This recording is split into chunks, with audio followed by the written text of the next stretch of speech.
want to thank everybody who's here today for joining us. For those of you not already members of our Historical Society, I would refer you to our website, topangahistoricalsociety.org, and encourage you to join us.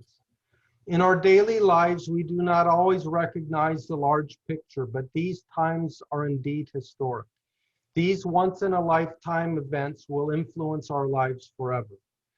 The nearest comparison to what we're experiencing now we can find in the influenza pandemic that occurred just over 100 years ago. Today, we will hear the story of a family that lived during those times and how it affected their lives and led to their eventual relocation to Topanga.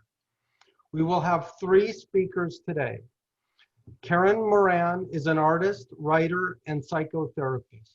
She holds a BA in anthropology from UCLA, an MA in community psychology from Pepperdine, and a PhD in archetypal psychology from Pacifica. While serving for 35 years in local agencies and private practice, she was also widely exhibited as a painter.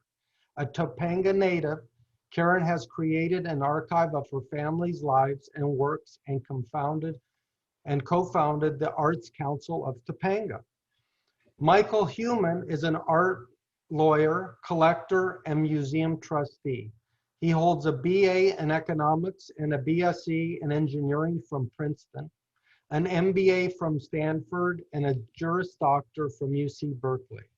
An avid student and collector of Native American art, he has served on the boards of the Southwest Museum and the Autry Museum. Michael advises private collectors and dealers and has litigated the return of artifacts. Mark Hein has been a journalist, a college professor, and a dean, a therapist, and a theater artist. He holds a BA in American Studies from San Francisco State, an MA in History, and a PhD in Literature from Claremont, with doctoral studies in archetypal psychology from Pacifica. He has worked in the US, Canada, Saudi Arabia, and the Philippines.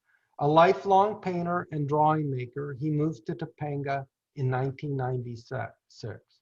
And with that, I will ask Mark to begin our program. Mark? Thank you, Ed. Mark, give me 1 second. Ed, there are 2 people on my screen. One's gone now and 1 more to go.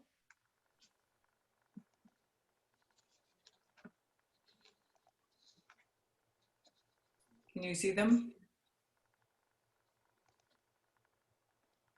Okay, thank you. All right, sorry, Mark. No problem.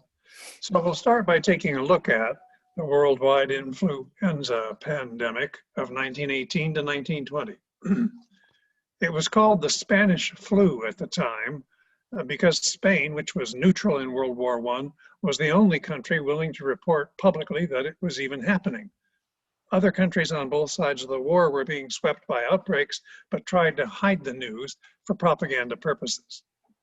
Today, the name has changed. Scientists call the 1918 flu the mother of all plagues. And they do so for 3 good reasons. First, this flu infected 1/3 of all the human beings on the earth and killed at least 50 million of them. It not only took infants and the elderly, as other plagues had done, its primary target was young adults. It was the worst pandemic in over 500 years since the Black Death of the 1340s. Second, the 1918 virus was by far the fastest moving and most biologically destructive one that humans had ever encountered, ever. And third, after a century of research, we now know that every flu epidemic since 1920, including today's COVID-19, has been caused by a direct genetic descendant of that 1918 virus. So it really is the mother of all plagues. The 1918 flu hit North America in 3 sudden major waves. In the spring of 1918, the fall of 1918, and the winter of 1918-19. A 4th wave showed up a year later in early 1920. In all the many plagues that had previously attacked humanity, none had been so relentless. The time between waves was usually a year or more, and for this one, it was mere weeks. And the speed of its airborne transmission from person to person had also never been seen before. In January, flu outbreaks were reported on several US Navy ships and bases and in Army training camps. By April, the flu had spread from coastal cities all across the East and the Midwest. It also traveled abroad that spring to Europe on ships filled with over 1 million US soldiers headed for France, and to Asia on US ships sent to help our ally in World War I, Japan. It took doctors some time to recognize that this was a new flu and not just the pneumonia that they were already fighting. In fact, as late as December, newspapers in LA were carrying stories by medical experts saying this was nothing new.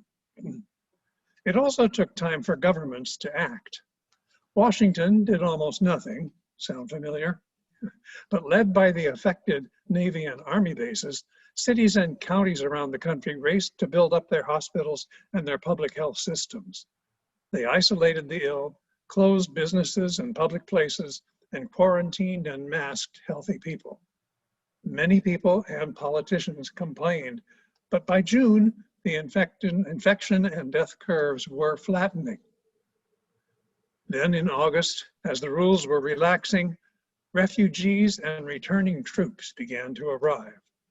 The flu's second wave, many times worse than the first, spread like wildfire, affecting the entire continent and reaching up into Alaska. City, county, and state governments again responded by imposing quarantines and closures, adding yet more hospital facilities, and outlawing spitting. Health officials also taught people how to disinfect, including the art of hand washing. At last, by late October of 1918, the curves were turning downward. But then, in November, World War I suddenly ended. People broke quarantine by the millions in every country, bursting into the streets to celebrate. They welcomed the troops back, and the third wave was upon the land. Winter made the virus's respiratory effects even worse and increased the number of flu patients who eventually succumbed to pneumonia. By February of 1919, a year after it had begun, the pandemic seemed to be over. A year later, in February 1920, it surprised everyone by reemerging, even among people who had recovered from it. But the pandemic finally ended that summer. The 1918 virus, however, kept on circling the Earth. It never reached worldwide proportions again, but its last reported regional outbreak occurred in 1948, just months before the Wood family moved to Topanga Canyon. Tara? Okay. I would like to take just a moment to thank all who participated in making this program possible. The Topanga Historical Society, all of its board members, and my colleagues, Mark and Michael. Flavia Portenza, publisher and editor of the Canyon Chronicle. Sydney Lawrence, the premier artist of Alaska. Kessler Woodward, Sydney's biographer. Ishmael Moran, for being such a great husband and willing travel companion. Sarah Durham, who helped me figure out how to traverse Alaska. Anthropologist Fran Seeger-Boss. John and Mary Sipple. My Wood family ancestors, especially those who've been documenting our history since coming to America in the early 1600s. Most of the black and white photographs in the presentation today were taken by my grandfather, Cyril Percy Wood. There are some images, such as this one, of Sydney Lawrence's paintings, some photographs from Michael's private collection, as well as my own, and some stock images.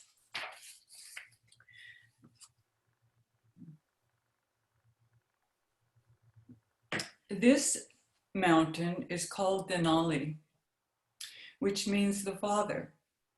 It was named by the Athabascan tribe known as the Denaina, which means the people. Next, please. Denali is the crowning peak of Alaska, of the Alaskan mountain range. The largest mountain on the North American continent stands 20,310 feet high and looms majestically over the Susitna Valley. Long before modern times, the glaciers of the Ice Age carved and formed a lush wonderland of flora and fauna. Next, please. The Susitna River meanders more than 300 miles from the Susitna glaciers to the Knik arm of Cook Inlet. Its many tributaries flow throughout the Alaska mountains. It was also named by the Dena'ina. Susitna means sandy river. It is believed that the Dena'ina came to inhabit the area along the river about 1,500 to 2,000 years ago. Before their arrival along the coast, they had lived inland for about 20,000 years. Prior to coming into contact with the fur traders of the Russian-American Company in 1799, the Dena'ina numbered about 5,000 people. As the frontiersmen and the trappers moved in, they retreated from the coastal region. Next, please. My father was born in a small trading post along the Susitna River on March 1st, 1911. He was the first recorded non-native birth in the entire region. He wanted to live to be 100. Unfortunately, in 2001, he passed away at age 90. For more than 50 of those years, he and my mother lived in Topanga Canyon. I have lived here for more than 70. For the last 10 years of my father's life, he mostly rested and recorded stories of his childhood in Alaska. On the table beside him was this old map. Now on this map is the region where Susitna exists, but Susitna is not on this map. That's how old this map is. My father was, however, trying to remember exactly where he might have been born along the river. And he was remembering his father's stories as well as writing his own. Next. Kessler's book on Sidney Lawrence was also sitting next to my father. It came out about 10 years before my father passed away. And Sidney Lawrence was an important artist in my father's life. Next. This is one of Sidney's paintings named Seldovia. It was hanging on the wall opposite of where my father was sitting. This was one of the paintings given to my grandfather as payment for rent while living with the family in Alaska. My father loved this painting, and in its own way, I felt it was helping to guide him home. Shortly after my father's death, I decided to contact Kessler about some of the Sidney Lawrence items I found in my father's papers.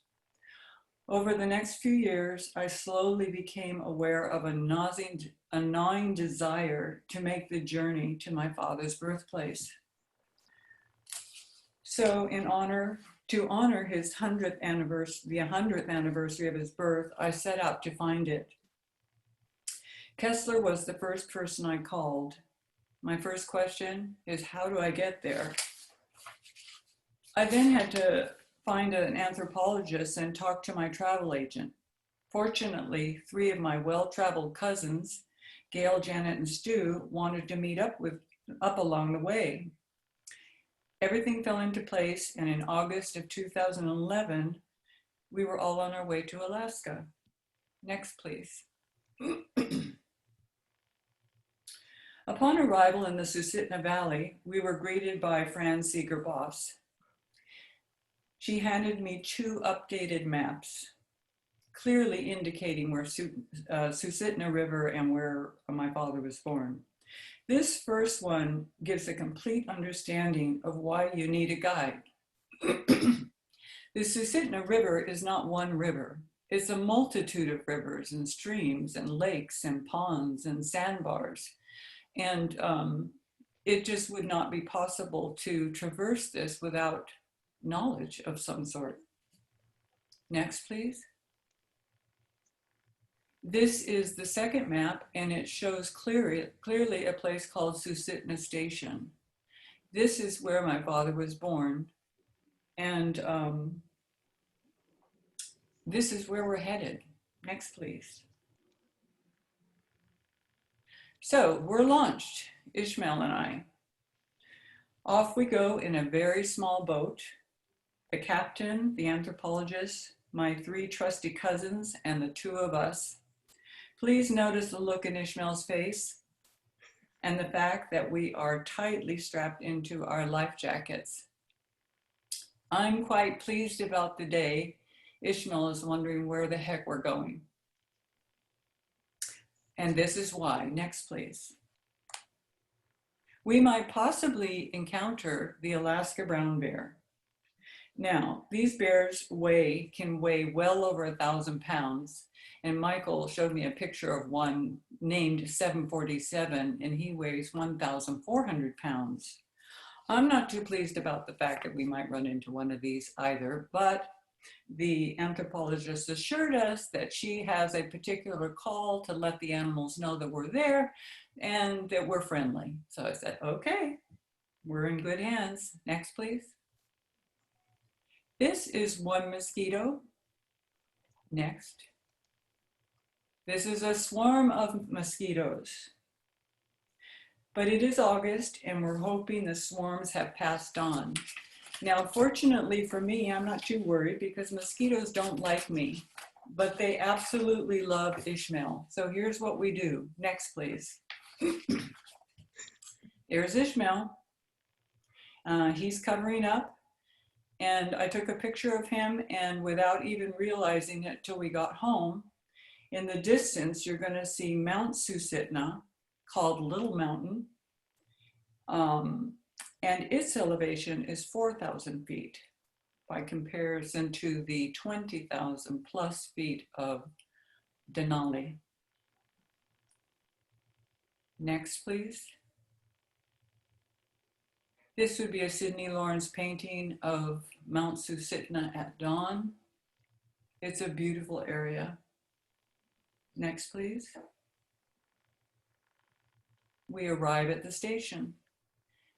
It is an absolutely beautiful place, lush and green, difficult to walk around in because it's sandy, mushy, marshy, but absolutely gorgeous. And you have to climb an embankment of about 8 to 10 feet just to get from the river up onto the site. Now, once we get there, there's absolutely nothing left of the settlement. We do encounter, next please. We do see this one old barn. Now this barn is not 100 years old and it's not left over from the settlement. But someone has come and gone during the 100 years and abandoned this one building. So as we're walking around the swampland, and Fran is calling out, telling the bears that we're here. That's the way she tells them. She warns them that they're here, and there's clear evidence of the bears. They leave an impression in the ground where they lay down to rest, and it's clear that they're somewhere in the area. And very quickly, now Susitna Station is a charted excavation site, but it has never been excavated to this day. And it was on one of Fran Seeger-Boss's wish list. It was a place she always wanted to go. So she jumped at the chance when I wanted to go. So this was really a personal gift for her as well. There was evidence of where the homes would sit or the buildings, some of the buildings. Now the river has changed course and washed a lot of the land away, but there are what they call house pits and cache pits. The house pits are where the houses are set down into the mud, you know, a foot or two. Cache pits are a hole dug under the floorboards of the house, the cabin, the kitchen table, and it is where people store their food and their valuables to protect it from bears and thieves. So there was plenty of evidence. We also saw quite a bit of old metal from tools that had been left behind. Next, please. Another painting by Sydney, and this is Mount Susitna at sunset, and we're saying goodbye and farewell. I think we all know that we will never come back this way again. Once I set foot on the place of my father's birth, the story of my grandparents' 20-year odyssey in the vast wilderness of Alaska came alive for me. As I began to understand their long and arduous journey in search of a dream, which was abruptly ended by the influenza pandemic of 1918 and 19, I began to better understand my father, the choices he made, and the life he provided for us here in Topanga. Next, please. I would like to introduce you to the characters of the story you are about to hear and provide you with a thumbnail sketch of their journey. Michael will follow with a much more in-depth telling of the story. This is my great-grandfather, Augustus Wood. He was born in 1849 in Providence, Rhode Island. And as a young man, he traveled to Northern California through Canada with his brother. So he's already a frontiersman. He didn't do that overnight. Next, please. So he gets the wanderlust. First of all, he marries. In 1881, he marries Anise Russell, who was born in Boston in 1855. They have 4 children, and this photograph was taken before the youngest was born. My grandfather would be next to the little girl, Cyril Percy, and then his older brother, Benjamin. Augustus is getting the wanderlust, and he wants to go to the Klondike. So he asks his oldest son, Benjamin, when Benjamin turns 18, if he would like to go with him. And Benjamin says no, he has plans to join the army. So the next one he asks is Cyril Percy, who is 16. And Cyril Percy has finished high school. He's also been going to night school, taking business classes. And he already has plans of being his own businessman, and he jumps at the chance to go with his father. So in 1899, next please.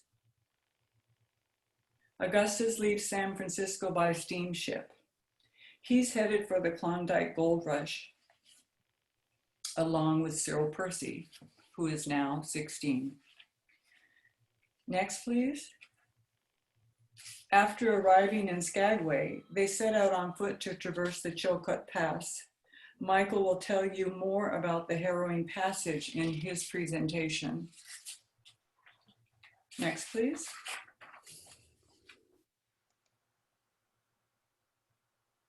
Father and son arrived in Dawson 1 month later. Augustus went to work as a miner, and Cyril sets up a shoe shine stand while running errands for local merchants. He figures out quite quickly that he can make more money doing this than he can panning for gold.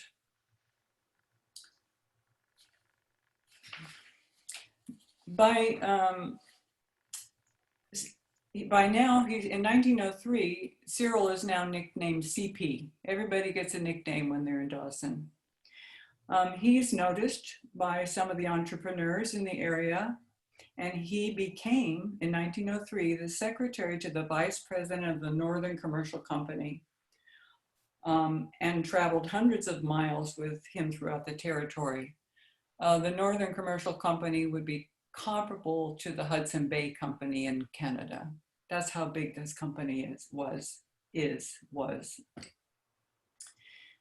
By 1906, CP is now one of the youngest agents hired by the company, and he was sent to establish a trading post in Cairo above the Arctic Circle. Now, when you're sent somewhere in Alaska, it's not next door and you don't have a trolley car. And so it's either 500 miles or 800 miles or 1,000 or 1,200 miles. And you have to pass over rivers and through mountains and rivers and streams. You are forever on the trail. Next, please. Just 2 years later, in 1908, CP was asked to close the post in Cairo due to a lack of trading in the area, and to proceed about 400 miles to St. Michael for his next assignment. Upon arrival, he's assigned to Susitna Station. He was to commission and build a new trading post for the company. Now, Cyril has not been home. CP has not been home for almost 10 years now. So he gets to have a break. You can't just travel anytime in Alaska. You have to wait for the spring or the summer. So you have to sit around and wait and make do with your time. But in 1909, next please. 1909, CP traveled home to Seattle to visit his mother and siblings. His sister Helen had been writing to him about her childhood friend, Edith Florence Chamberlain. Next, please. Edith Florence Chamberlain is my grandmother. She was born in 1880 and passed away in 1960. Next, please. Here's young Edith outside her home in Seattle. Next, please.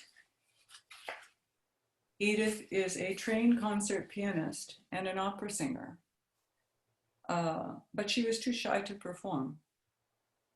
Next, please.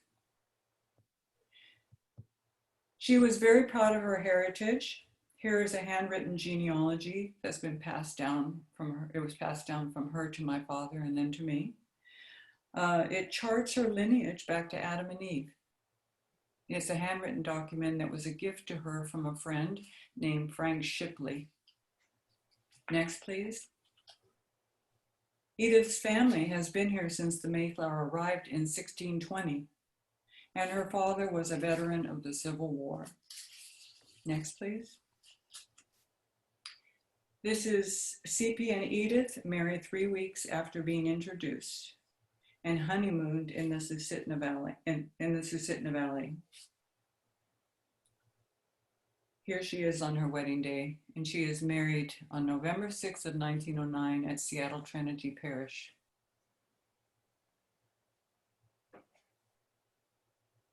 Next, please.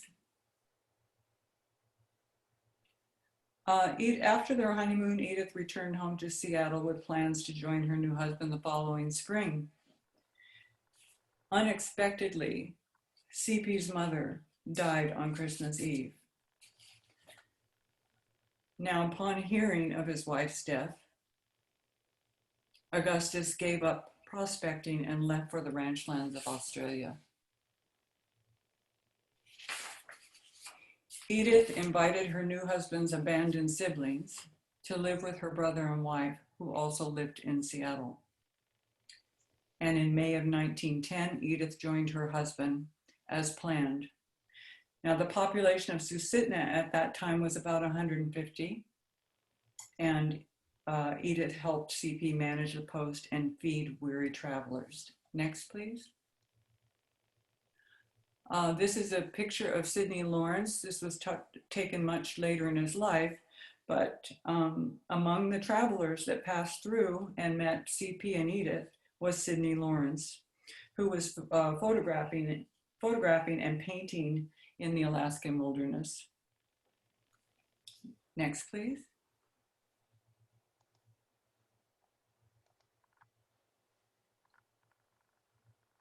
Again, on March 1st, 1911, CP and Edith's first child, my father, Cyril Chamberlain Wood, was born. Next, please. The picture with his mother and this picture are the only two pictures of them in Susitna. In June, the company offered CP the opportunity to manage a much more established trading post in Iditarod. I think Iditarod's about 600 miles away. Now, to go to Iditarod, there's about 300 people. It's 500 miles. So the family made the 500-mile journey to Iditarod by sled and river ferry and river boat and whatever other means of travel they had at that time. And that's where they settled for the next 7 years. The Northern Commercial Company building was quite large. You'll see pictures of that in Michael's program. And it had a very spacious second-story flat. This allowed CP and Edith to have a social life for the very first time since arriving in Alaska, and to also have a couple more children, or a few more children. Next, please. This is CP in Iditarod. This is how the merchants dressed on a daily basis. And next, please. And this is my father, mother, and son having a nice play date, protecting their eyes from the ice and the snow. And notice how bundled up they are. You do not step out. These are 40 degrees below, 60 degrees below, 20 degrees below. It's freezing temperatures. Next. This is Cy's first sled. Next, please. And this is the front and back of his coat. And this is a traditional fur parka made of ground squirrel pelts by the Inuits of the west coast of Alaska. His father is running the trading post, and he's trading with the indigenous people as well as with the merchants in San Francisco and Seattle. Next, please. Okay, so Cy gets his very first sled dog. This dog refused to pull the sled. So Cy spent more time pulling the dog and the sled than the dog spent pulling him on the sled. But he did love that dog. Next, please. This is Edith and her second child, a daughter, Mary. My father's 4 when Mary is born. Notice that she's on a board, a walkway, sidewalk made of boards. If you step 1 inch off those boards, you're knee deep in mud or muck or snow. So you do not do anything but walk on boards around town. Around this time, Sidney Lawrence moved into a room off the storage area on the ground floor of the post. There was an empty room for him to set up a studio and store his art supplies. Next, please. The family traveled to the World's Fair in San Francisco with their 2 small children. So they do once in a while get back to civilization. They were expecting to see Sidney and his new painting, Top of the Continent, commissioned for exhibition. Neither Sidney nor his painting showed up, and its whereabouts to this day are still unknown.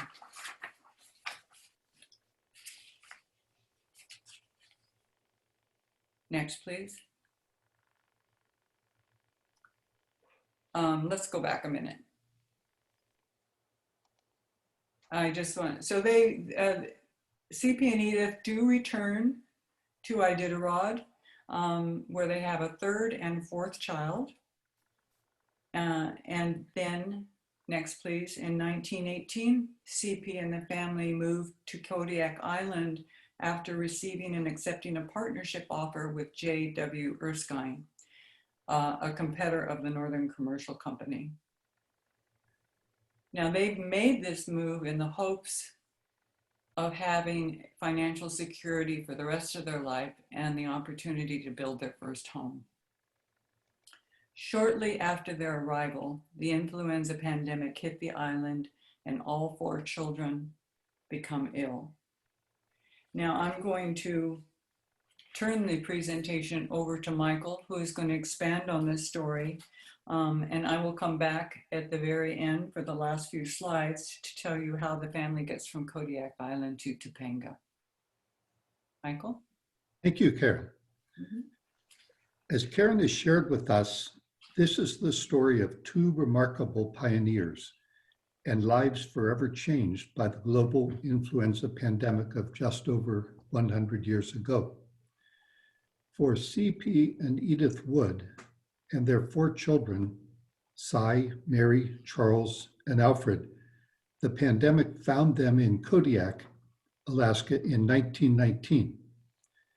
At 35 years old, Cy had a great business future in Kodiak, the culmination of 20 years of far north adventures that commenced with the Klondike Gold Rush. We'll hear more of that later. A year earlier, the Wood family had relocated to Kodiak after 7 years at a remote gold rush trading post in west central Alaska. Of course, that was Iditarod.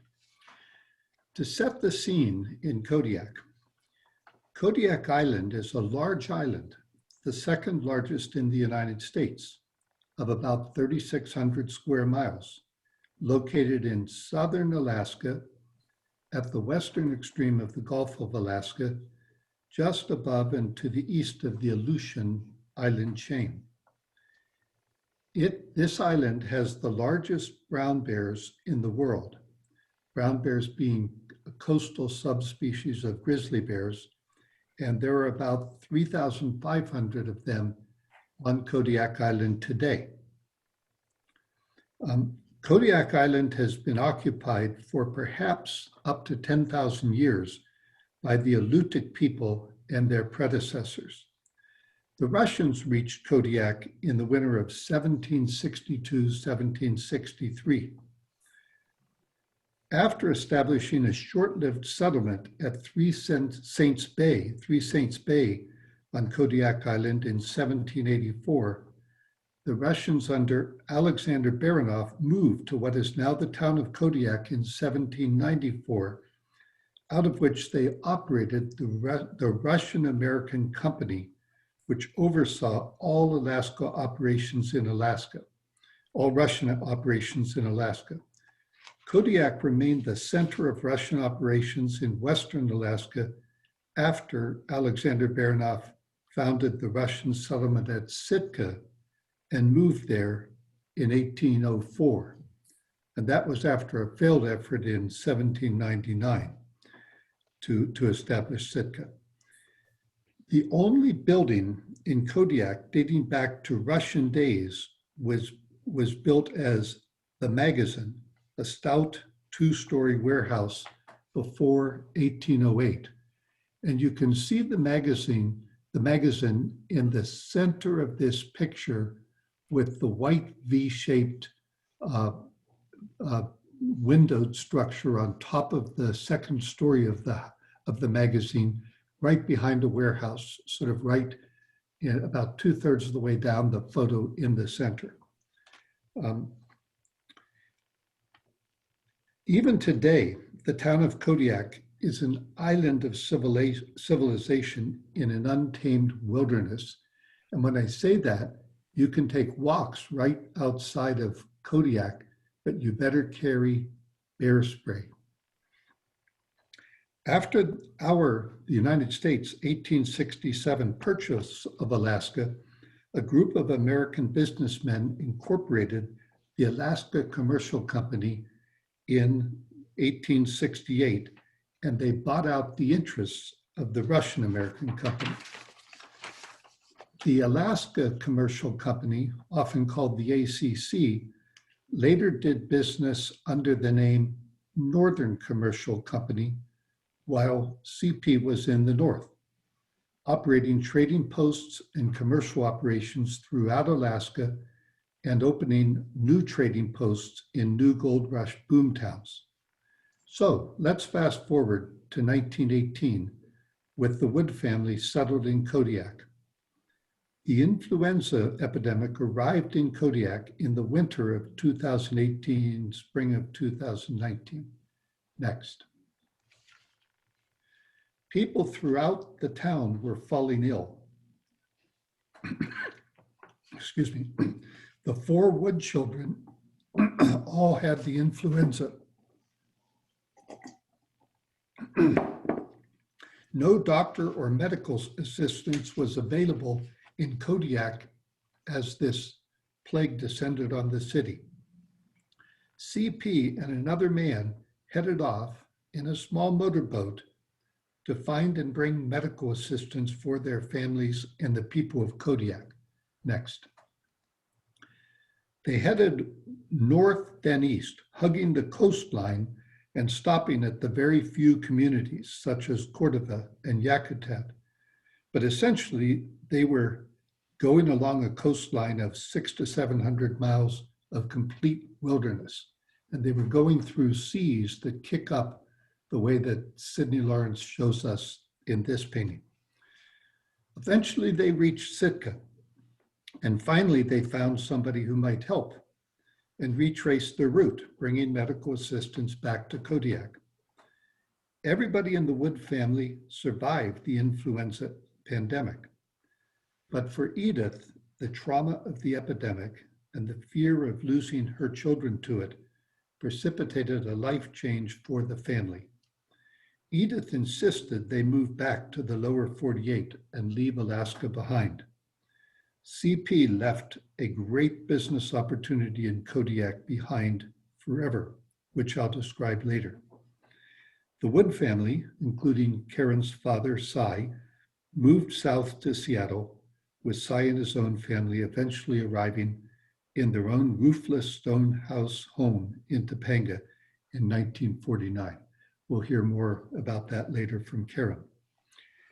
Now we're going to revisit CP's and Edith's years of adventure in the far north before their sudden departure from Kodiak.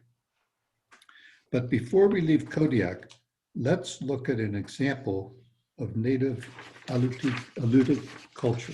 Next. This is an example of a basket of the type that the alluvial people were weaving before and in the early years of Russian occupation of Kodiak. It's a spruce root basket. It's got grass overlay, which you see, which is the sort of the straw-colored material. And there are about 30 of these baskets identified in various museums and private collections in Europe and the United States. This particular basket has a feature that none others do, and that's that in the lower zigzag band, you'll see a white material. That's bird quill. And what this is an example of the artistic sophistication of native peoples that you see in Alaska among the Athabascan people and the Alutiiq people and the Yupik Eskimo people. And you see this really in Indian traditional culture throughout the United States. Next. Now we're looking at a map of Alaska. This particular map of Alaska shows where the various indigenous peoples traditionally were located and where they presently are located. What you'll see is over to the left in blue are the non-Athabascan people. In the center, you see mostly with various shades of red and sort of ochre and almost a purple, you see these are all the Athabascan peoples. And for the most part, CP, his travels in Alaska took him in the interior to, from Dawson City in the Yukon, Karo above the Arctic Circle, Susitna north of the Cook Inlet, and Iditarod in west central Alaska. All these travels, all these places to which he went were occupied by various of the Athabascan peoples. CP's life in Alaska started in 1899 when he was only 16 years old. His father, Augustus, leaving the rest of his family behind in California, took off for Dawson City and the Klondike Gold Rush with his second son, CP. They traveled to Seattle and took a steamship north. Next. Steamships were the only way to reach Alaska. In 1899, most of the steamships were operated by the Alaska Steamship Company, which had several ships. And this ship, which is the SS Alaska, could well have been the one that Augustus and Cy took to Skagway in Southeast Alaska, the jumping off point for the Klondike. Next. When they arrived, in the summer before, this railroad had been constructed, had just been finished to provide transport over the White Pass to the headwaters of the Yukon River. But they arrived in the winter. And in the winter, there were 20-foot drifts of snow at the White Pass and snowslides and avalanches along the route. So the railroad was not running for all the winter months. Therefore, Augustus and Cy had to hike the 28 miles of the nearby Chilkoot Trail from Dyea, Alaska, which is about 9 miles beyond Skagway, but on the water. They had to hike from there to Lake Bennett, and then they had to hike another 500 miles down the Yukon to Dawson City, all this in the dead of winter. Next. Here we see an iconic picture of the Chilkoot Pass, sometimes referred to as the Golden Staircase. And they would have hiked right over this pass because this was the only way to go. And this particular part of the pass is about a quarter of a mile at a 45-degree angle. And you not only had to get yourself over this pass, you had to take 2,000 pounds of provisions to last you for a year, or else at the top of the pass, the Canadian Mounties would turn you back. So they did that, and apparently they did it with a mule to help carry all those provisions, and they got there. Next. And here's where they arrived more than 500 miles later. They arrived in Dawson, the city at the Klondike, the center of the gold rush. And we can see here that gold dust is bought and sold. And that's of course, the whole commerce of Dawson. However, they got there in 1899. Gold had been discovered in 1896. 28,000 gold seekers had already traveled from Skagway and Dyea in 1897 and 1898. 3,000 more had gone from Valdez in 1898. So when Augustus and CP arrived, all the good claims had been staked out, and almost all of the stampeders had arrived too late, just like them. Next. Augustus was after gold, and there was none for him in Dawson City and the Klondike. So he took off down the Yukon River for another 500 miles to the next gold rush at Koyukuk. And he stayed there about 10 years until, as Karen described, he left for Australia. CP, however, stayed in Dawson City and found gold. He found it by opening a shoe shine business. Again, he's 16 years old, and he's getting paid in gold dust. In 1901, he was listed as still in Dawson, working as a cashier. I found old records that show CP as a member of the Pioneers of Alaska, a fraternal organization founded in 1907. They show him as a member of Igloo number 4, which is the Dawson City Igloo. Now, he may have moved on from Dawson City by that time, but he still had his connections, and so he joined as a member of Igloo number 4. Also, CP later became a lifetime member of the Arctic Brotherhood, the Camp Iditarod chapter. And over the next several years, CP continued to support himself as a creative entrepreneur. He eventually came to the attention of William Fairbanks, vice president of the Northern Commercial Company, who hired him as his secretary. For several years, CP accompanied William Fairbanks on annual inspections of Northern Commercial Company outposts. And you've got to remember, these are inspections traveling around a state twice as large as Texas in the conditions we've seen at the Chilkoot Pass and in some of the other photographs we've seen. Then in 1905, gold diggings were discovered in the Chandalar River region, 200 miles north of Fairbanks and over 100 miles above the Arctic Circle. Next. This is the best image that we came up with of the Chandalar region, and it shows how hard it is to get around. You have to get over the rivers and past all the lakes, and that even the green part is tough to go through because it's mushy and takes a lot of effort to traverse. In any event, after gold was discovered, this led to a small gold rush in 1906. And the Northern Commercial Company asked Cy to open and operate a trading post in Caro near the Chandalar River. Caro was the gateway to the gold fields of this region. CP ran the Caro trading post from 1906 to 1908.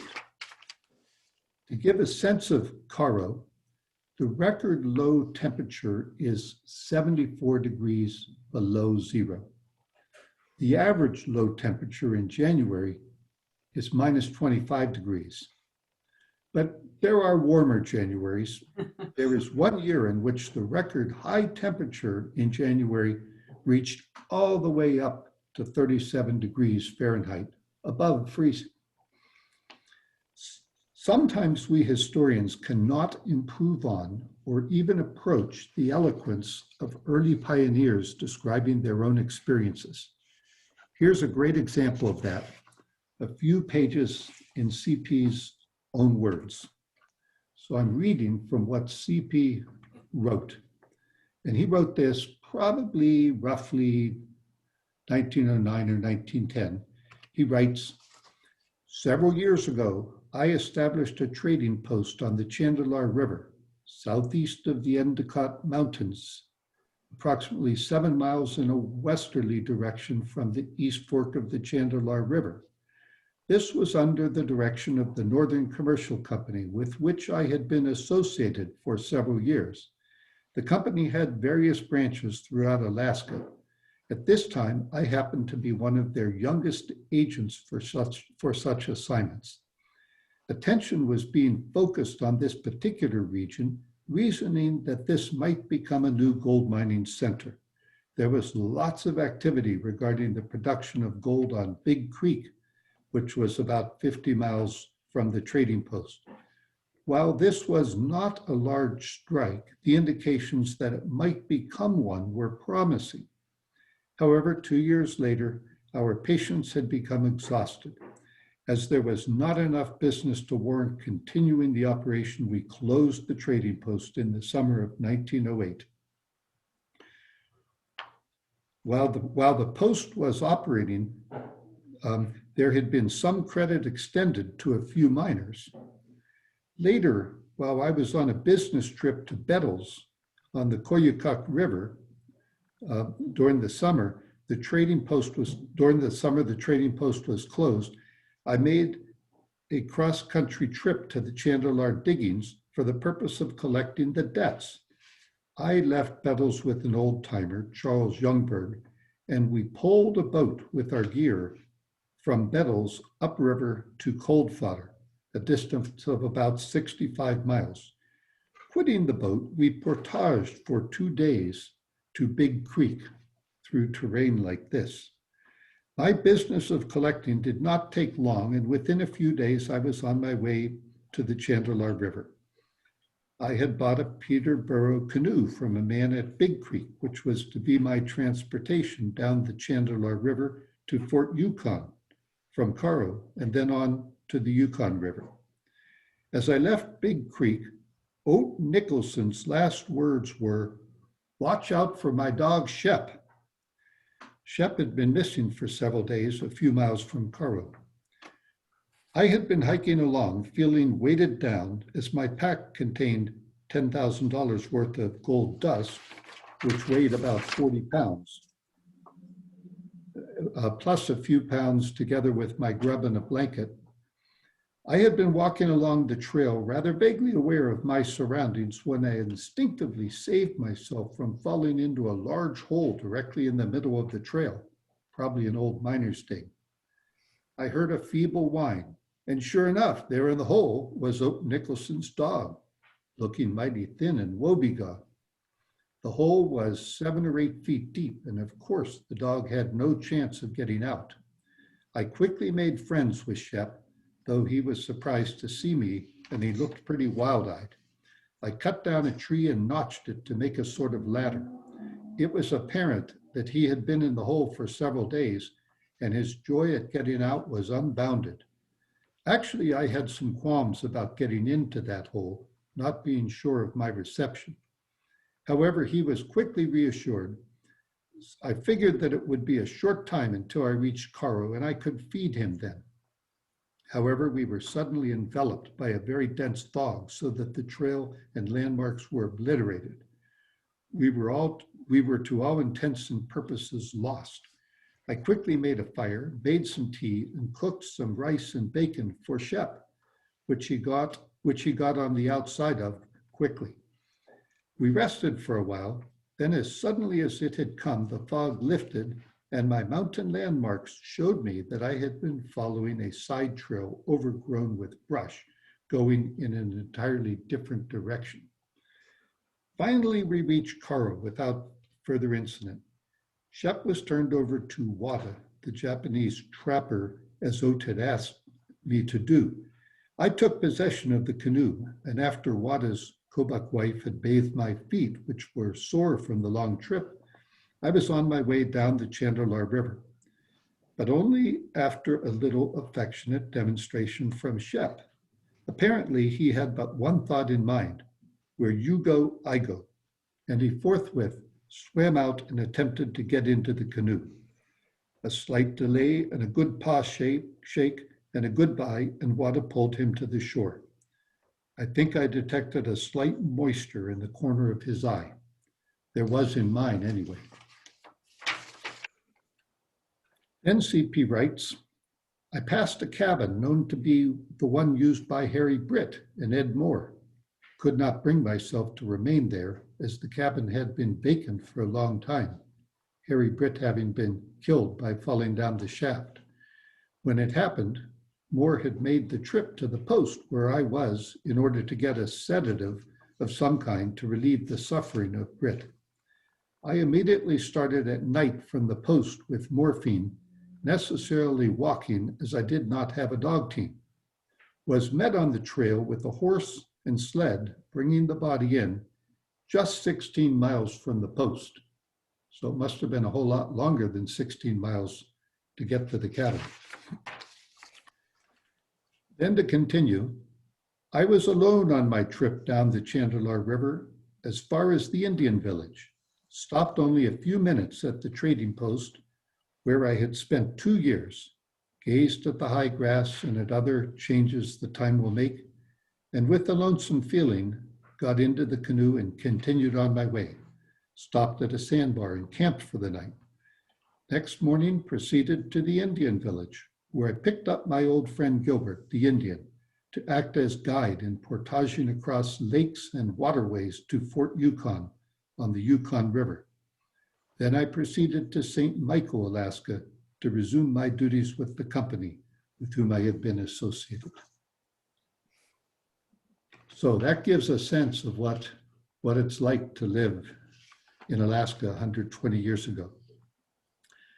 So CP arrived in St. Michael, Alaska, which is on the Bering Sea, about 100 miles southeast of Nome across the water. This is Yupik Eskimo homeland, west of where the Athapaskans lived. Karen had a historic picture of St. Michael in her slides. Soon after his arrival in St. Michael, the Northern Commercial Company asked CP to establish and manage a trading post at Susitna Station, which I'll call Susitna for short. The Susitna region was the site of various placer mining discoveries starting at the very end of the 1800s. Placer mining involves taking gold from river gravels and the like, as contrasted to hard rock mining, which extracts gold directly from veins of gold in hard rock. But first, before going to Susitna, CP hopped a steamship to Seattle, where he met the woman his sister Helen had been writing him about, Edith Chamberlain. 3 weeks after they met, they were married on November 6, 1909, on Edith's 29th birthday. CP was the ripe old age of 26. Soon after that, CP headed back to Alaska and on to Susitna Station to take over his duties and prepare for Edith to join him there. Edith stayed back in Seattle until the spring when she joined him. Next. Here's how one would arrive at Susitna. And this shows people arriving back in 1909 on an Alaska Commercial Company steamer. Note the writing on the postcard. The last words are, "I saw the ice go out of the river." We'll come back to that in a moment. Next. This is CP's and Edith's Susitna. Edith arrived in May of 2020, about 6 months after they were married. Here's where CP and Edith worked and lived, in the Northern Commercial Company building. In 2010. 2010, yeah. 1910. 1910. Yeah, I'm sorry, 1910. Yeah. Yeah. And this is where they welcomed their first child, Cyril Chamberlain Wood Cy, on March 1st, 1911. Cy was the first non-native child registered as born among the Athabaskan people of the Susitna region, the Dena'ina. Now remember the postcard. Remember the postcard of the steamer that brought the people to Susitna, on which was written, "I saw the ice go out of the river." The Susitna River and many other rivers in the Alaskan interior freeze solid each winter and remain that way for many months.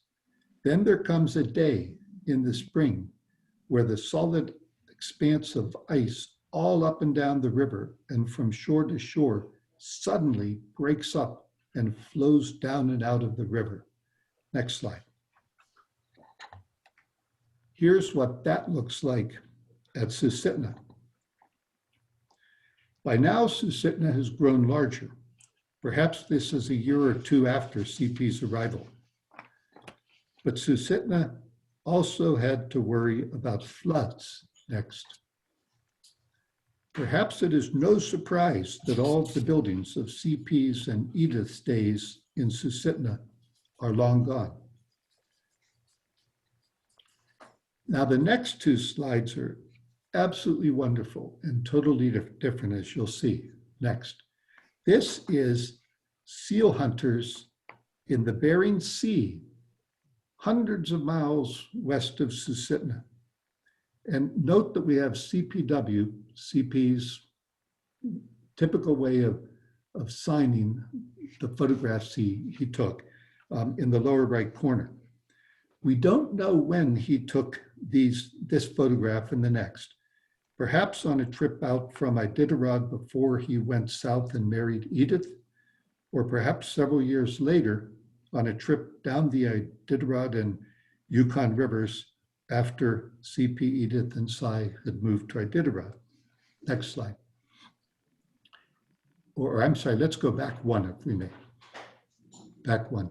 I want to comment a little on what we're looking at. We're looking at traditional kayaks, Yupik Eskimo kayaks. We see 5 kayaks, we see 5 people because there's room for 1 in each kayak. And they have successfully hunted some seals and they're dividing up the proceeds of the hunt as would be done. You know, it's hunt together and divide up to all be able to eat. And the kayaks are made out of a frame of wood, driftwood, that would then be covered with skins sewn together, which would be walrus or seal skins. And you'll see on the backs of 4 of the kayaks, sleds. And they carry this sled on the back of the kayak because if they sometimes reached expanses of ice that would be a mile or several miles long, and they wanted to get into the water on the other side of the ice. So they put the kayak on top of the sled and pull it over the ice and then put it back in the water. And these men are also wearing what look like coats that come down to about the knees. Those are intestine, walrus or seal intestine coats, waterproof, and they fasten around the porthole in which the men sit as they're in the kayak.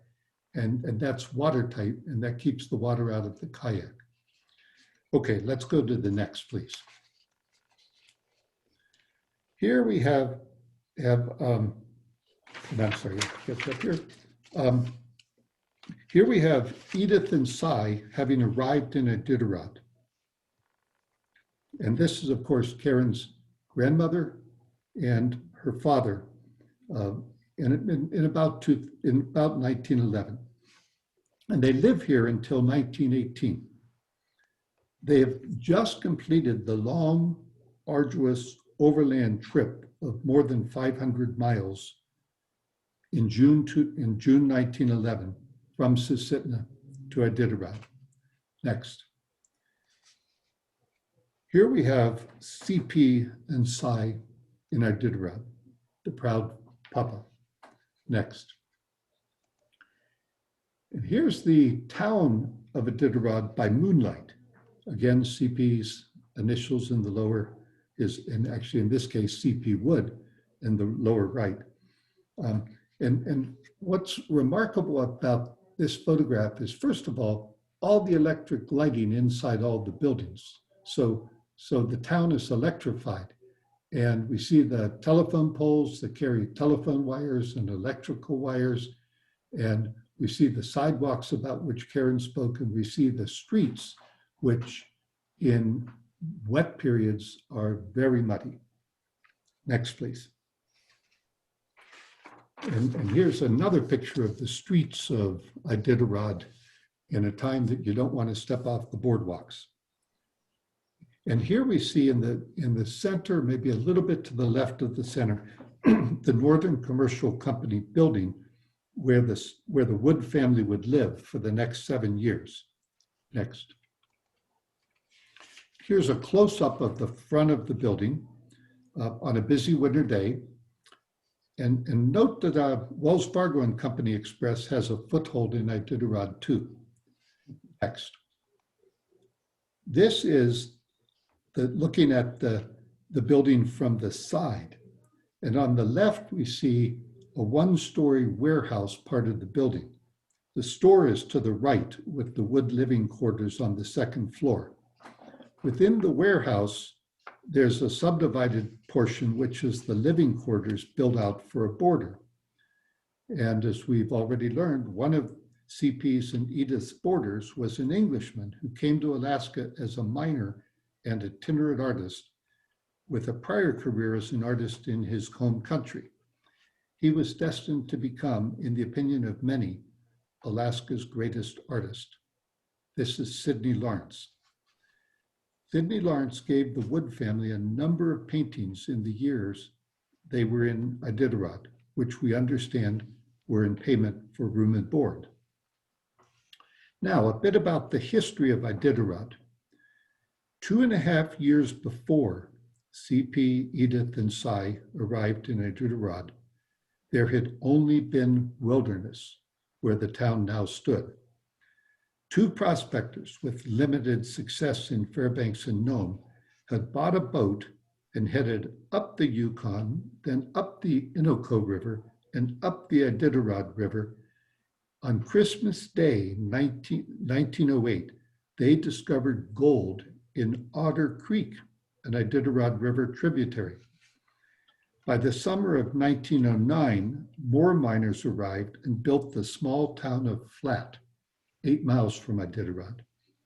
More gold was discovered, and a massive stampede of 5,000 men ensued in 2010. The steamship Tanana chugged upriver, arriving on June 1st, 2010, and founded the town of Iditarod. This was the scene to which the Wood family arrived in June 2011. Iditarod quickly grew into a bustling boomtown with hotels, cafes, brothels, 3 newspapers for a brief period, a miners' and merchants' bank, of course the Northern Commercial Company, electricity, telephones. They even eventually brought in some automobiles, and they built a light railway to Flat. Although 1.3 million ounces of gold were ultimately extracted, the gold was all played out by 1930. 1 cabin and a handful of ruins remain today where Iditarod once stood.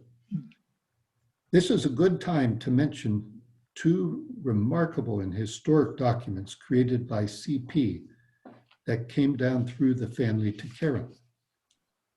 First, a 60-page ledger, single-spaced on 8.5 by 14 paper, the annual statements of the Northern Commercial Company for its Iditarod operations for the fiscal year ending April 30th, 1918. And this ledger contains wonderful historic information about how trading posts such as this operated. And the next ledger I'll mention, going ahead a bit, is a 44-page document in the same format entitled Sundry Data, W.J. Erskine Company, Kodiak, Alaska, May 31, 1919, also created by CP. And this ledger consists of 26 pages of accounting records mentioning many names of historic figures in Alaska. And then it concludes correspondence whereby W.J. Erskine invited CP to become his partner in the W.J. Erskine Company's extensive holdings and operations in Kodiak, Alaska. These are unique documents now donated to the University of Alaska in Fairbanks. But back to Iditarod. How did people get around during the long Iditarod winters? Next. By dog sled. Here we see a visit to a cabin outside town. Next. Or a trip through the countryside. And again, CPW in the lower right-hand corner. Next. Passing a home outside town. Next. Traffic jam in downtown Iditarod. Next. This is one of a beautiful group of photographs of snowshoeing on a clear winter day. Here we see the 3 snowshoers looking back towards the Iditarod River with the town in the distance. And in these years, while with CP and Edith and Cy lived in Iditarod, they were joined by 3 more children. Mary Wood, born on February 1st of 1915 in Iditarod. Then on April 23rd, 1916, Charles Wood was born, but he was born in Seattle while Edith was on a visit back to Seattle. Then October 6th, 1917, Russell was born in Iditarod. Of course, generations of people lived in the Iditarod region long before the first gold miners arrived. They were Athabascan peoples. Next. Here we see 4 members of an Athabascan family. Note they are now dressing in Euro-American clothes rather than traditional Athabascan wear. Next. This young girl, here we see, so we see 2 children here. Next, please. And here we see a great picture of this young girl, and perhaps she's a bit shy, but she is looking directly out at the photographer in a wonderful way. Next. And here's a more in situ photograph of a grandmother and child, probably right outside of town, because that one board to the right of them could be milled, maybe, I'm not sure. Athabascan people, as other Indian peoples, created highly functional, but often beautifully decorated clothing and accessories for their use and for special occasions, a unity of utilitarian and sophisticated, beautiful art. Next. Here we see a coat of native tanned leather decorated exquisitely with dyed and woven porcupine quills, trade beads, dentilium shells, wool, and fur cuffs. Next. Now we have a utilitarian Athabascan basket with hide strips, the rims of the basket decorated with dyed and undyed porcupine quills, and also a quilled oval and quilled zigzags embellishing the lid. And my reflection on this is to see the traditional things made by the Athabascan peoples in contrast to what the gold miners brought in as they settled the various regions they reached. Now we return for a few minutes to Sidney Lawrence. Next. This is a Sidney Lawrence painting of 1913 entitled Mount McKinley. Of course, the mountain has been more recently renamed Denali, hearkening back to its original Athabascan name, and we all know of Denali National Park. I want you to note the color palette of this magnificent painting, as you will soon see a black and white photograph of a 6-foot by 8-foot painting of Denali with a special connection to the Wood family. And if you think of the colors we see here in your mind, you may be able to imagine the black and white photograph in its colored state. But first, a letter. Next. This is a Sidney Lawrence letter written on May 19th, 1914 from Valdez, Alaska on the Prince William Sound to Cyril P. Wood in Iditarod. He wrote, "Dear Mr. Wood, your letter of April 9 reached me today," and that's 40 days later. "Your appreciation of my work and all the nice things you say of it is very gratifying." Sidney then goes on to acknowledge receipt of a $258 check for an order of 12 or 13 paintings, with respect to which CP was apparently acting as an intermediary. Sidney Lawrence then continues, "Enclosed is a photograph for the picture I have made of McKinley. Next. Perhaps you would ask Mrs. Wood if she will accept it as a souvenir of the Susitna country. Very sincerely, Sidney Lawrence. Here's the photograph enclosed with the letter. Next. So here we have a photograph by Sidney Lawrence of a 6-by-8-foot painting he's made of Denali. The painting is called Top of the Continent. Sidney Lawrence was reported in a Valdez newspaper in January 1914 as nearing completion of this painting with the intention of exhibiting it in 1915 in the San Francisco World's Fair. Edith may have felt it necessary to decline Sidney Lawrence's generous offer of this painting, perhaps because it was too large for the Wood family quarters in Iditarod, or for some other reason, she did not receive it. Nor was it shown at the 1915 San Francisco World's Fair. Instead, Top of the Continent was exhibited in Seattle in December 1914. A W.A. Dickey of Seattle then bought out Sidney Lawrence's interest in his painting and placed it on long-term loan in 1915 with the Smithsonian Institution's National Collection of Fine Arts. Karen's father sought for many years to track down the whereabouts of Top of the Continent. A 1993 letter from the Smithsonian's National Museum of American Art to Cy indicates that Top of the Continent was removed from loan in 1967, probably by the heirs of the consignor in 1915, and was consigned for sale to the Kennedy Galleries in New York City. They had it for over 11 years, but it was then sold to a private party, and we cannot find its whereabouts. Hopefully, it will show up again someday.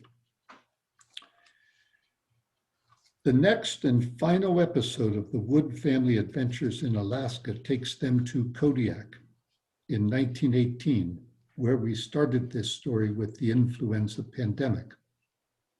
10 years earlier, in 1908, a remarkable entrepreneur by the name of Wilbur Julian, W.J. Erskine, then employed in Nome by the Northern Commercial Company, had moved to Kodiak. In 1911, W.J. Erskine bought out the Northern Commercial Company interests in Kodiak. Next, he bought the Russian-built magazine, already more than 100 years old, which he made his home. He also bought a general store, warehouses, docks, fishing boats, perhaps some of these boats, other real estate in Kodiak. Now, going forward a few more years, on February 23, 1918, W.J. Erskine wrote CP from San Francisco, which began a remarkable correspondence over several months with CP responding from Iditarod. W.J. Erskine invited CP to join him as a partner in his Kodiak businesses and to take over their operations in Kodiak. CP accepted. Last August, in the Alaska State Archives in Anchorage, I located the Articles of Incorporation filed August 24, 1918, whereby 3 men incorporated the W.J. Erskine Company, replacing a prior partnership of the same name, with the same 3 becoming the company's directors. These incorporators were W.J. Erskine, A.C. Erskine, who was perhaps W.C.'s brother, and Cyril P. Wood. This is the remarkable business opportunity that CP gave up when, in the throes of the influenza pandemic, Edith insisted the family flee Alaska and return to life, to a life about which she felt more secure for the safety of her 4 children in Seattle and eventually in San Carlos on the San Francisco Peninsula. Next. Here before they leave Kodiak is a photograph of Edith and one of her younger children in front of the Russian Orthodox church in Kodiak. Edith is in the center and one of the children, of course, with her in the center.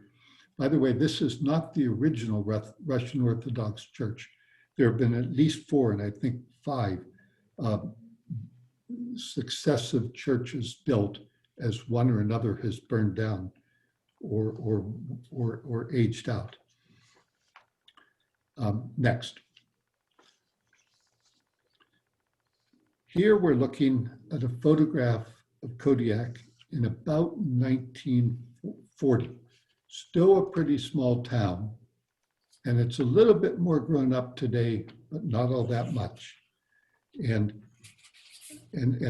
we know that this photograph is taken just after W.J. Erskine sold out his Kodiak interests, because the roof of the warehouse towards the lower right, which previously read W.J. Erskine Company, now reads Donnelly Atchison.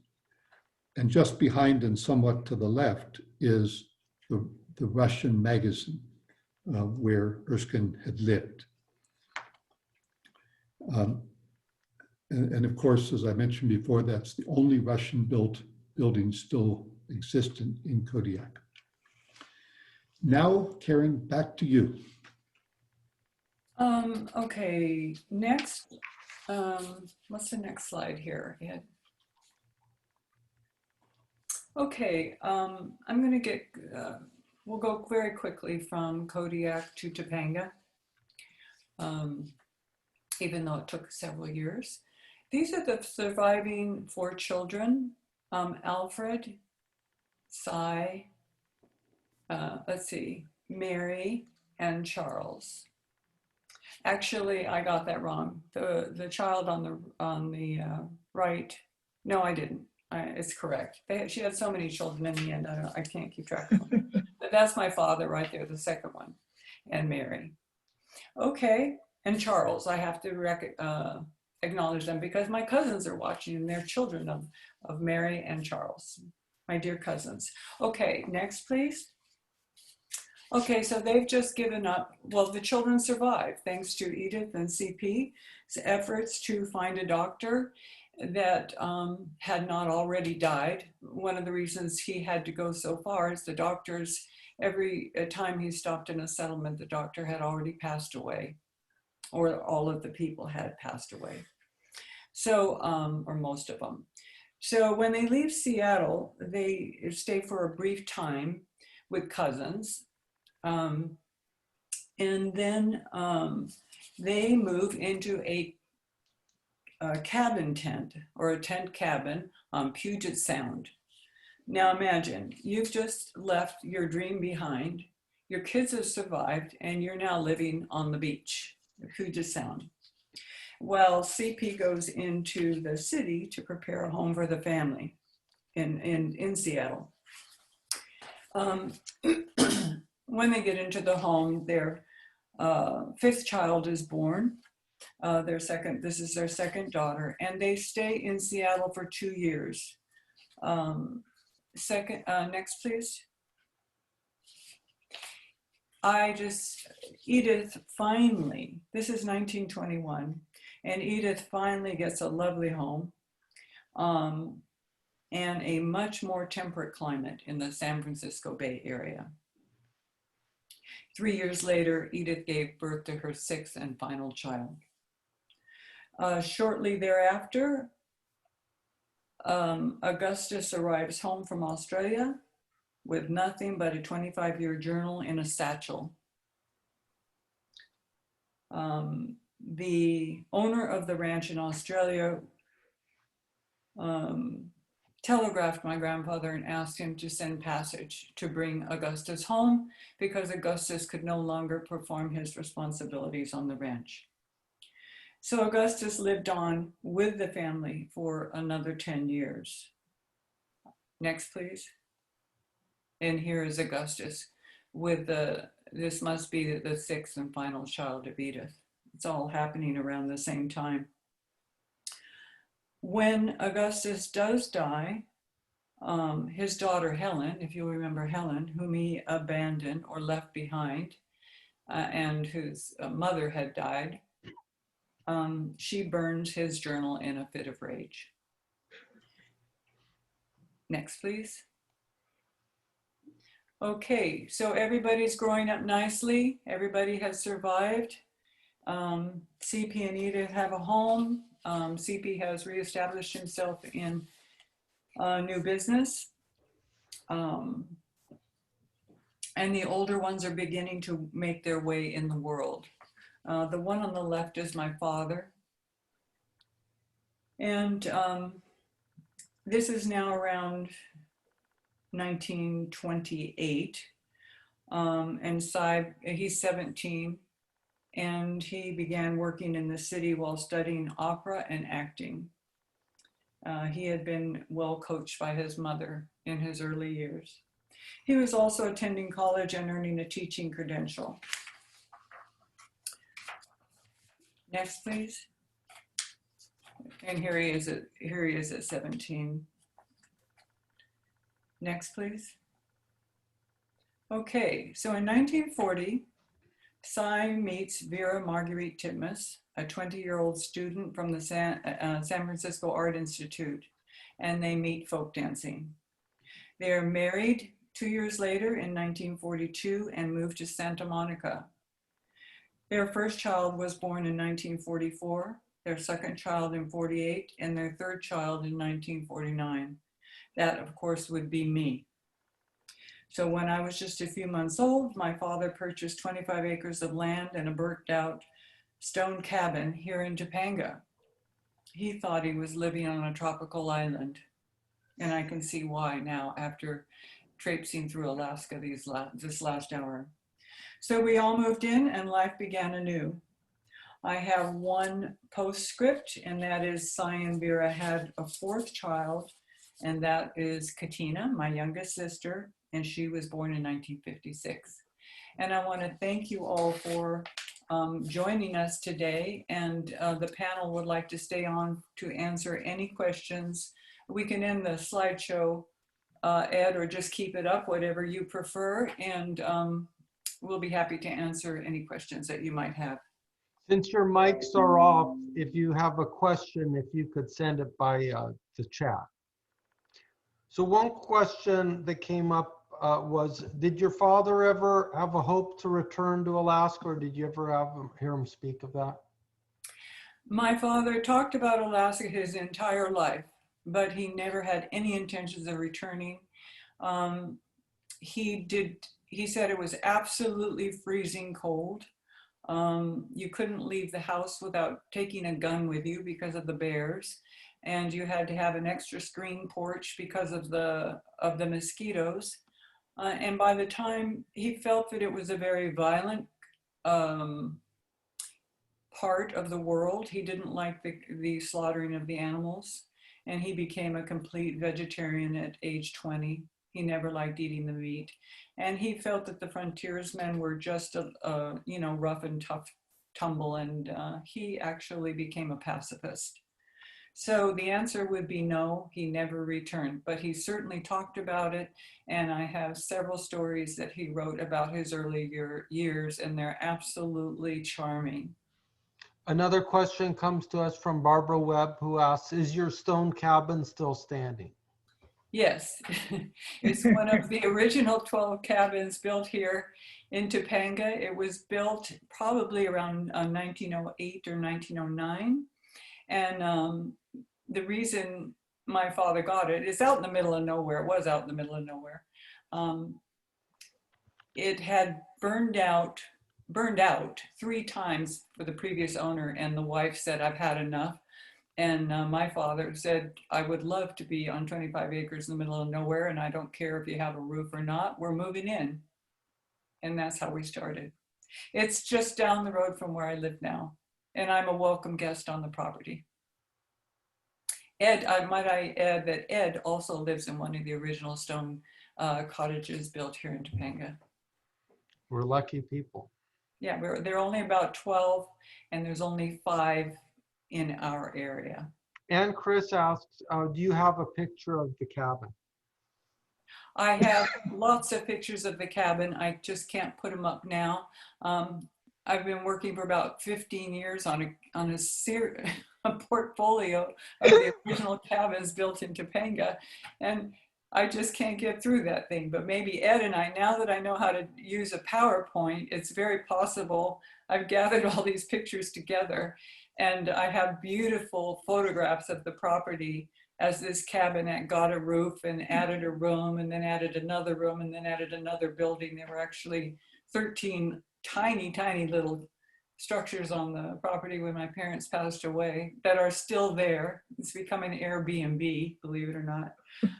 But I have beautiful pictures, and I've kept them to remember what it was like when my parents lived there. And I have some beautiful photographs of your cabin, Ed, as well. And there's a lot of comments thanking you, Karen, and the other speakers for a wonderful presentation. Thank you for listening. And I hope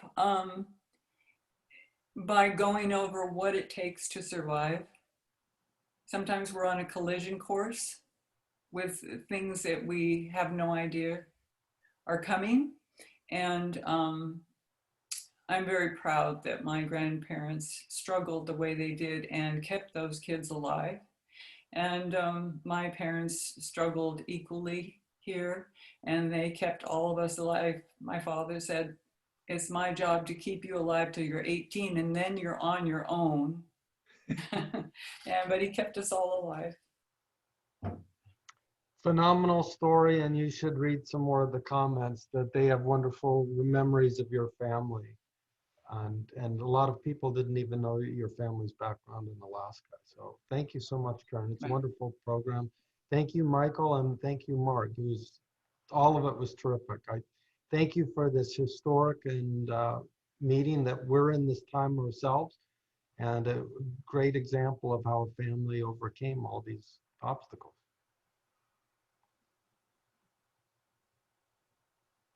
All right.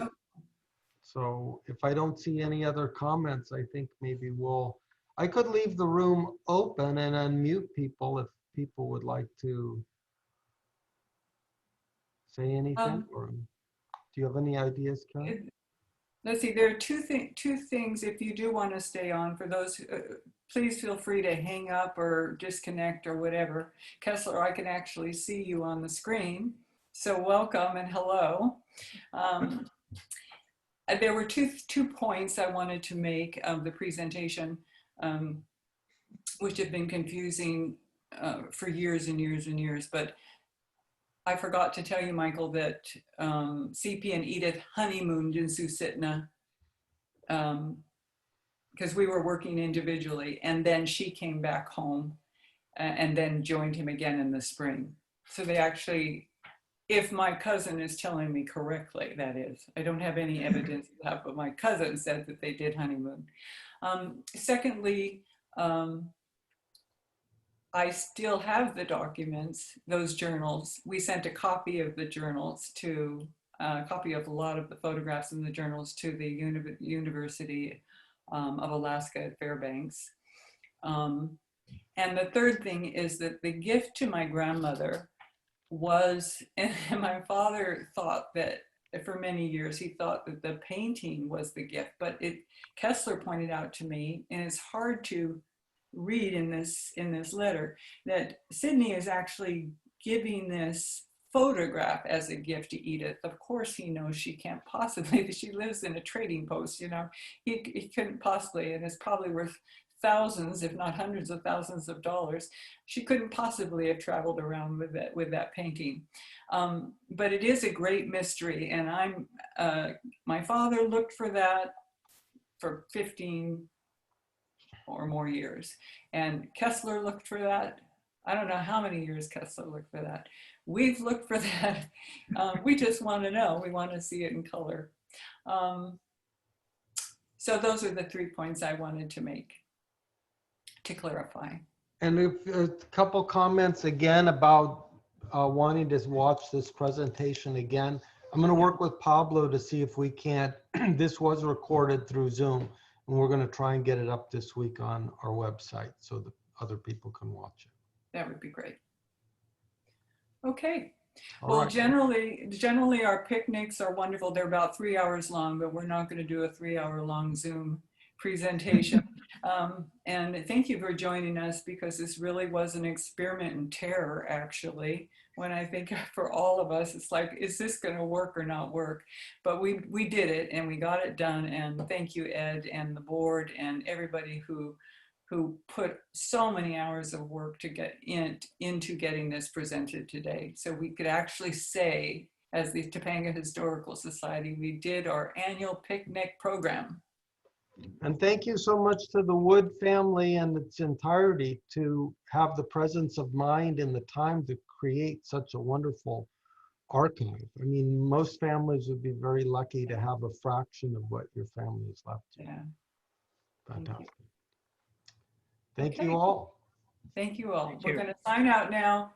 Feel free to email me or call any of us, and we'll talk soon. Stay in touch. Bye, Kessler.